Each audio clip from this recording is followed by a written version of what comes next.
Hi, my name is Matthew Hart and I'm a street and event photographer.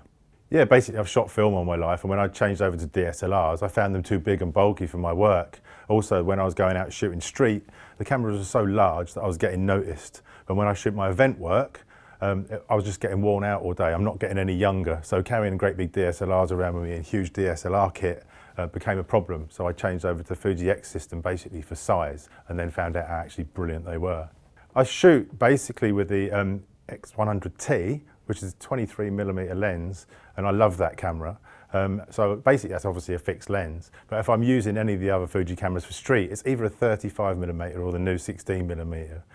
One to get me in a little bit closer and one to get more of the view in the scene. The X100T, strangely enough, coming from film, you'd think I'd be looking for a viewfinder all my life. I just love the rear screen, and hopefully in the future they'll make that tilting as well, because that is probably my favourite feature of the camera itself, is actually the rear screen, to be able to see what you're doing all the time without putting the camera to your eye. Yeah, basically, I like to go out and be quite miserable. I like to try to keep a poker face, and basically I walk around, don't smile at anyone, don't make eye contact with anyone, and basically that helps me blend into the background. As soon as you're happy and jolly when you're out on the street and you look at people, they notice you. I also keep my cameras out of sight, so that's another really good tip, is to keep your cameras out of sight, because as soon as someone sees a camera, they start noticing the camera before you. So I tend to keep my cameras below eye level, round about waist height, and look for the subjects and then bring the camera up, or just stand still and hold the camera.